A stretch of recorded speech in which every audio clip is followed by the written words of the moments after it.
बाहर जितेंद्र को देखकर माधव डर गया था। उसे समझ नहीं आ रहा था कि वो जितेंद्र से क्या कहे। मैंने कहा ना, यहाँ कोई मालती नहीं रहती। माधव ने थोड़ा गुस्से में कहा। मुझे पता है वो यही रहती है। मैं आप लोगों को अच्छी तरह से जानता हूँ। आप लोग उसकी जबरदस्ती शादी कहीं और करवाना चाहते हैं। जितेंद्र ने अपनी जिद पर अड़ते हुए कहा। अरे बड़े अड़ियल आदमी हो भाई। जब कह रहा हूँ कि मालती यहाँ नहीं रहती तो समझ में नहीं आ रहा तुम्हें। माधव ने जितेंद्र को ढकेलते हुए कहा, पर जितेंद्र ने एक ना सुनी। देखिए, आप या तो मुझे मालती से मिलने दीजिए, और अगर आप ऐसा नहीं करेंगे तो मुझे मजबूरन गांव वालों को इकट्ठा करना पड़ेगा। माधव जितेंद्र की ये बात सुनकर चौंक गया। कहीं सच में जितेंद्र ने गांव वालों को इकट्ठा कर लिया और गांव वालों ने मालती से बात करने के लिए कहा तो? माधव यही सब सोच रहा था कि अंदर से योगेंद्र आ गया। क्या हुआ जीजाजी, और ये लड़का कौन है? योगेंद्र ने जितेंद्र की तरफ देखते हुए कहा। जितेंद्र नाम है इसका। मालती से प्यार करता है और उससे मिलने की जिद कर रहा है। माधव के मुंह से ये सुन के योगेंद्र भी पहले तो थोड़ा चौंक गया, लेकिन बाद में हालत को संभालते हुए कहा, हाँ तो ठीक है, मिलने दो। मिलने में क्या हर्ज है? पता तो चले कि मालती भी इससे प्यार करती है कि नहीं। योगेंद्र की ये बातें माधव को अचंभित करने जैसी थी। जब मालती पहले ही मर चुकी है तो फिर योगेंद्र किस मालती से मिलवाने की बात कर रहा है? पर ये सुनकर जितेंद्र के चेहरे पर खुशी छलक गई कि चलो, कोई तो समझदार इंसान मिला इस हवेली में। इससे पहले कि माधव कुछ कह पाता, योगेंद्र ने बीच में ही टोक दिया। अरे जीजा जी, समय बदल गया है। अब लड़का लड़की एक दूसरे को पसंद करके शादी ब्याह करते हैं, मालती से मिलवा देते हैं। अगर वो भी इससे प्यार करती है तो करवा देंगे दोनों की शादी। माधव को योगेंद्र की कोई बात समझ नहीं आ रही थी, पर जितेंद्र खुशी से उछल पड़ा। हाँ हाँ, अभी बुलाइए मालती को, वो मुझसे बहुत प्यार करती है। जितेंद्र ने उत्साहित होते हुए कहा। नहीं नहीं, बुला नहीं सकते, हमें ही जाना पड़ेगा। दरअसल मालती अपने खेत वाले मकान में गई हुई है और वहीं सरपंच जी भी हैं। सब लोग आमने सामने बैठकर बातें कर लेंगे। योगेंद्र ने अपना पहला पासा फेंकते हुए कहा। माधव भी अब उसकी चाल समझ चुका था। हाँ चलिए ना, जल्दी चलिए, जहाँ भी चलना है। जितेंद्र ने जाने की हड़बड़ी दिखाते हुए कहा। हाँ तो चलो, शुभ काम में देर क्यों करनी। माधव, योगेंद्र, जितेंद्र और हवेली में काम करने वाले दो पहलवान जीप में बैठ गए और खेत की तरफ चल दिए। और अंदर रामनाथ को ये एहसास होने के बाद कि उसके हाथों से ये क्या हो गया, वो फूट फूट कर रोने लगे और जिन हाथों से अपनी ही बहन का गला घोटा था, उन हाथों को जोर जोर से जमीन पर पटकने लगे। खुद से नफरत होने लगी थी, घिन आने लगी थी। यामिनी ने रामनाथ को मृत मालिनी के साथ उनके हाल पर अकेला छोड़कर कमरे का दरवाजा बंद करके वहां से चली गई। घंटों कमरे के अंदर से रोने की आवाजें आती रही। कुछ देर बाद यामिनी ने किसी के साथ समाचार भिजवाया कि ताई अम्मा और बाकी सब कर्मचारियों को मेरे कमरे में भेजो। मैं बाकी लोगों के साथ यामिनी के कमरे में पहुंची। देखो, आज जो कुछ भी हुआ बड़े मालिक से अनजाने में हुआ, और उन्हें इस बात का बहुत अफसोस है। जिस तरह उन्होंने हमें संभाला, हमारा भी फर्ज है कि हम भी आज इस घड़ी में उनका साथ दें। यामिनी ने अपना गला भरते हुए कहा। बाकी सब लोग भी उसके साथ उदास थे, लेकिन मैं तो सब सच्चाई जानती थी कि बड़े मालिक ने अनजाने में नहीं, आप लोगों ने जानबूझकर उनसे ये करवाया है। और मैं ये सच चिल्ला चिल्ला कर सबको बता देना चाह रही थी, पर मैं मजबूर थी और मैंने कुछ नहीं कहा। यामिनी ने अपनी बात खत्म करते हुए आगे कहा कि बड़े मालिक बहुत टूट चुके हैं। पहले तो मालती का बिरादरी के बाहर के लड़के के साथ चक्कर, और अब उनके ही हाथों मालती की हत्या। किसी के सामने आने की हिम्मत नहीं है। तो मेरी आप सबसे विनती है कि आप सब लोग कुछ दिन के लिए अपने अपने घर चले जाओ। मैं ये सुनकर हैरान रह गई कि हे भगवान, यामिनी सबको यहाँ से भेजना क्यों चाहती है? आखिर अब क्या करना चाहती है वो? नहीं मालकिन, मैं यही रहूंगी, मालिक को मेरी जरूरत है, मैंने मना करते हुए कहा। नहीं दाई अम्मा, बड़े मालिक आपकी सबसे ज्यादा इज्जत करते हैं। आपके सामने वो खुद को गिरा हुआ नहीं दिखा सकेंगे। यामिनी ने तुरंत मेरी बात को काट दिया। आप सबसे एक और विनती है कि किसी को कभी भी कुछ बताइएगा मत। बड़े मालिक की इज्जत का सवाल है। अपने मालिक के लिए इतना तो कर ही सकते हैं आप लोग। यामिनी ने सबकी भावनाओं के साथ खेला और इसमें वो हमेशा से माहिर खिलाड़ी रही। सब लोग मान गए और बिना कोई सवाल किए वहां से चले गए, लिहाजा मुझे भी उनके साथ जाना पड़ा। चंद्रकला अधूरी कहानी सुनकर बेचैन हो उठी और कहा, फिर क्या हुआ दाई अम्मा? रामनाथ जी की मौत कैसे हुई? उन्हें दिल का दौरा ही पड़ा था या इन लोगों ने मार दिया? और मालती की लाश का क्या हुआ? और जितेंद्र को कहाँ ले गए वो लोग? चंद्रकला ने बहुत सारे सवाल एक साथ किए, पर दाई अम्मा के पास कोई जवाब नहीं था। इसके आगे क्या हुआ मुझे कुछ नहीं पता चंद्रकला। जब सब लोग लौट कर आए तो सब कुछ सामान्य हो चुका था। दाई अम्मा ने बड़े ही अफसोस के साथ कहा। पर दाई अम्मा से ये कहानी सुनकर चंद्रकला हैरान रह गई थी। उसे अपने कानों पर विश्वास नहीं हो रहा था। गांव के लोग कितना मानते थे हवेली के लोगों को, पूछते थे। तो ये था कि वो लोग इंसान कहलाने के लायक भी नहीं थे, दरिंदे थे, दरिंदे। चंद्रकला क्या, पूरा गांव रोया था माधव की मौत पर। और उसने क्या किया था?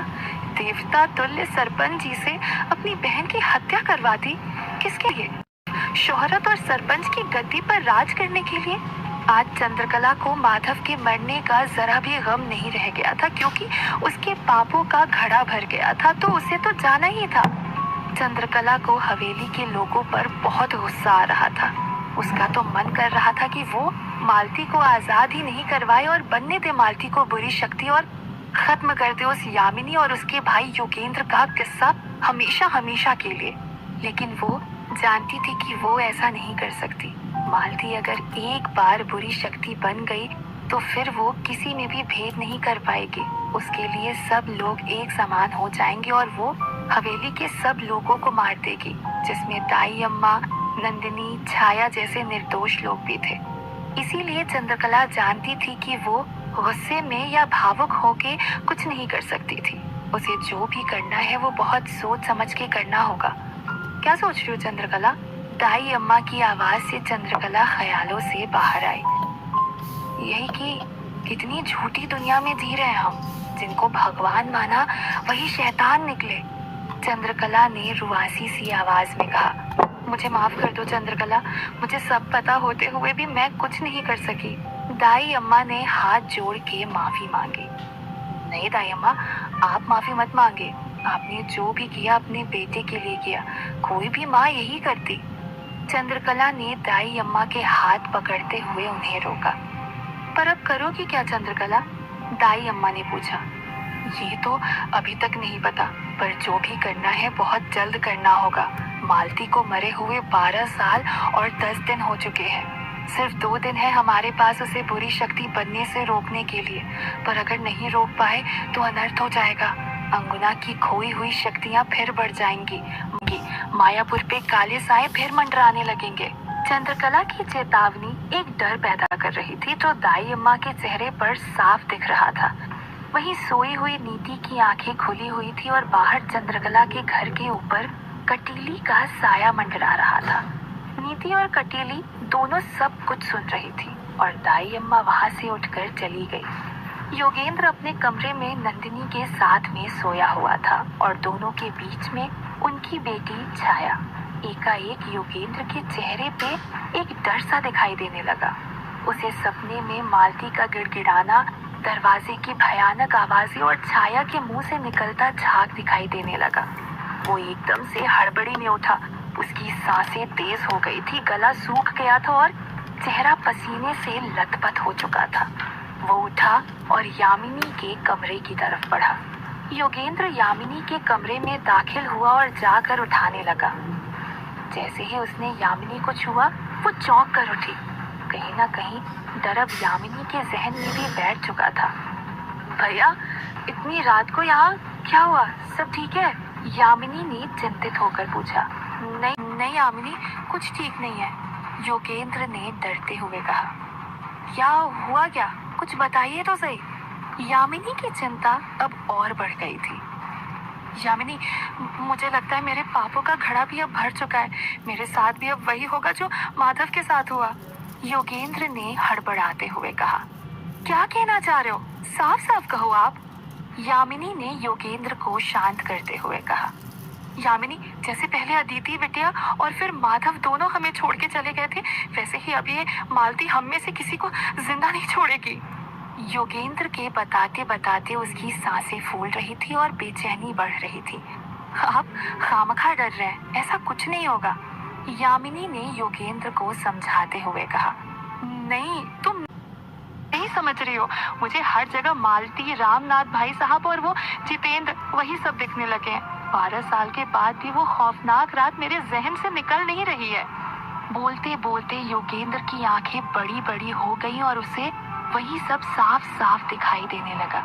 योगेंद्र, माधव, जितेंद्र और पीछे 2 पहलवान जीप में जा रहे थे और अब तक रात हो चुकी थी और बारिश तो सुबह से थमने का नाम ही नहीं ले रही थी और अचानक जीप को बीच जंगल में रोक दिया गया। ये आपने जीप को यहाँ क्यों रोक दिया?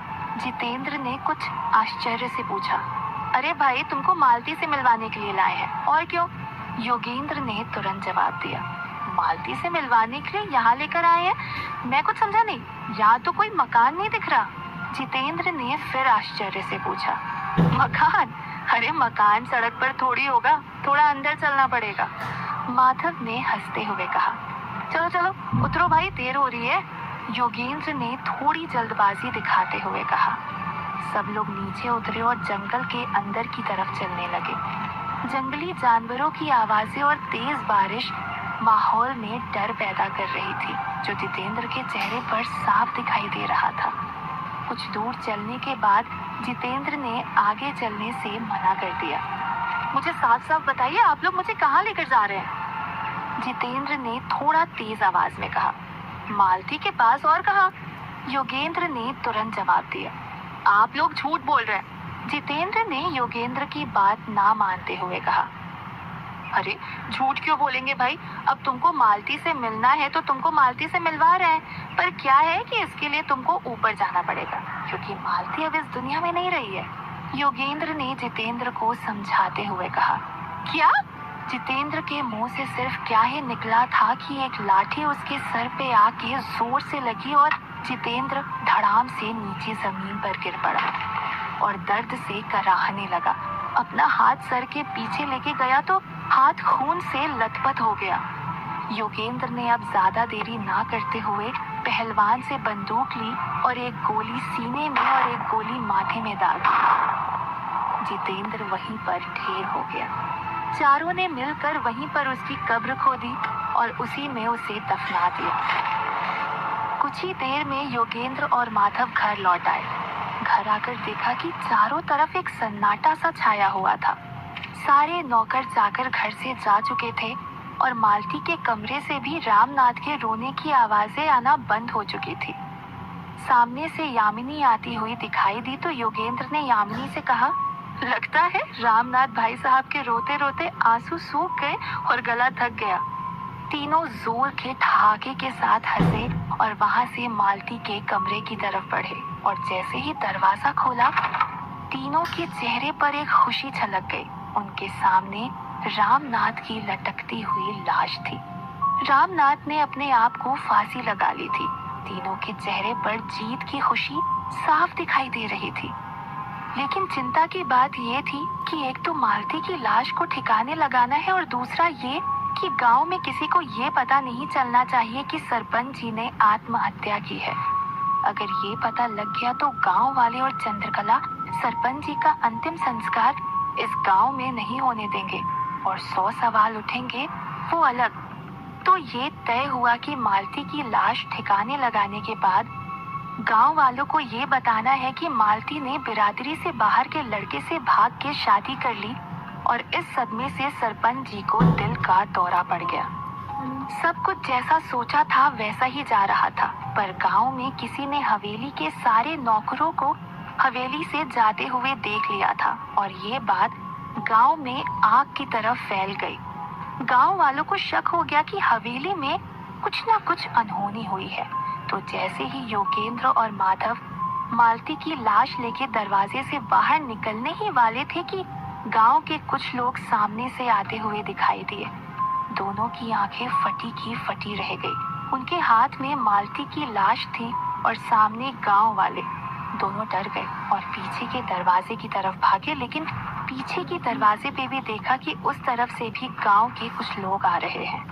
धीरे धीरे हवेली के चारों तरफ से गांव के लोग हवेली की तरफ बढ़ रहे थे और हवेली के अंदर दो दो लाशें पड़ी थी। आखिर कैसे योगेंद्र और माधव ठिकाने लगाएंगे मालती की लाश को गांव वालों से बचाकर? और क्या चंद्रकला 2 दिन में कर पाएगी आजाद मालती को, या मालती भी बुरी शक्तियों में तब्दील हो जाएगी?